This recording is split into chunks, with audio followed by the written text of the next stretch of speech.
ദേഷ്യം വരുമ്പോൾ നമുക്ക് വായിൽ വരുന്നതൊക്കെ വിളിച്ചു പറയും. ശാരീരികമായും മാനസികമായും ഒരു മനുഷ്യനെ എങ്ങനെയെല്ലാം ചവിട്ടിത്തേക്കാൻ കഴിയുമോ ആ രൂപത്തിലൊക്കെ ചവിട്ടിത്തേക്കും.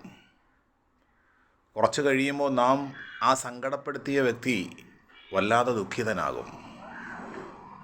നമ്മൾ ആ വ്യക്തിയോട് പറയും, ഞാനിങ്ങനെ ദേഷ്യം വന്നപ്പോൾ ഇങ്ങനെ സംഭവിച്ചു പോയതാണ്, സോറി, ക്ഷമിക്കണം എന്ന് പറയുമ്പോഴും നിസ്സഹായനായി കുഴപ്പമില്ല എന്ന് നമ്മുടെ ഭാര്യ അല്ലെങ്കിൽ നമ്മുടെ പ്രായമായ ഉപ്പ, നമ്മുടെ ഉമ്മ വീണ്ടും മടങ്ങി വരുന്നത് നമ്മളോടുള്ള ഇഷ്ടം കൊണ്ടാണ്.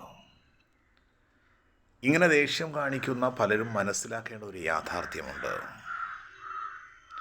ശരിക്കും നമ്മൾ പുറത്ത് നാമുമായി ബന്ധപ്പെടുന്ന ഒരു കമ്പനി MDയോട് അല്ലെങ്കിൽ പുറത്ത് മറ്റു മനുഷ്യനോട് വളരെ നന്നായി അഭിനയിച്ച് നിൽക്കുകയും നമ്മുടെ വീടിൻ്റെ ഉള്ളിലേക്ക് വരുമ്പോൾ നമുക്ക് കയർക്കാനും നമുക്ക് ശബ്ദമുയർത്താനും നമുക്ക് പ്രശ്നങ്ങൾ സൃഷ്ടിക്കാനും കഴിയുന്ന മനുഷ്യരോട് വളരെ പരുഷമായും വളരെ മോശമായും സംസാരിക്കുമ്പോൾ നമ്മൾ മനസ്സിലാക്കേണ്ടത്, നമ്മളെ സഹിക്കുന്ന ഭാര്യ ഒരു പക്ഷേ, നമ്മളെ സഹിക്കുന്ന ഭർത്താവ് ഒരു പക്ഷേ, നമ്മളെ സഹിക്കുന്ന മക്കൾ ഒരു പരിധിക്കപ്പുറം എത്തുമ്പോൾ ചിലപ്പോൾ കൈവിട്ടു പോയെന്ന് വന്നേക്കാം.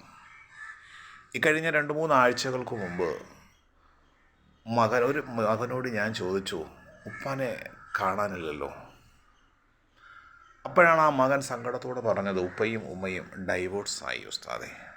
കാരണം ഉപ്പയുടെ ദേഷ്യം സഹിച്ച് ആ ഉമ്മ സഹിക്കുന്നതിലും അപ്പുറമായി. അവസാനം വിവാഹബന്ധം വേർപെട്ടു. പലപ്പോഴും നമുക്ക് ഈ ദേഷ്യത്തെ കൺട്രോൾ ചെയ്യണമെങ്കിൽ നാം ചിന്തിക്കേണ്ടത്, മറ്റൊരാൾ നമ്മളോട് ദേഷ്യപ്പെടുമ്പോഴാണ്, മറ്റൊരാളോട് നമ്മൾ പരുഷമായി പെരുമാറുമ്പോഴാണ് നമ്മുടെ ഹൃദയത്തിന് വേദനയും പ്രയാസവും ഉണ്ടാകുന്നത്.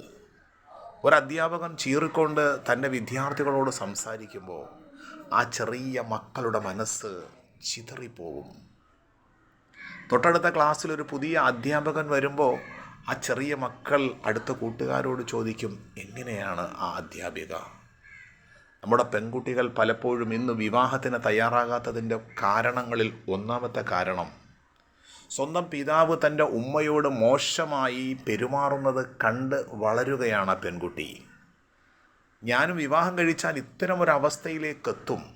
ദേഷ്യത്തെ കൺട്രോൾ ചെയ്യാനും അത് നിയന്ത്രിക്കാനും അള്ളാഹു നാം ഏവരെയും അനുഗ്രഹിക്കുമാറാകട്ടെ.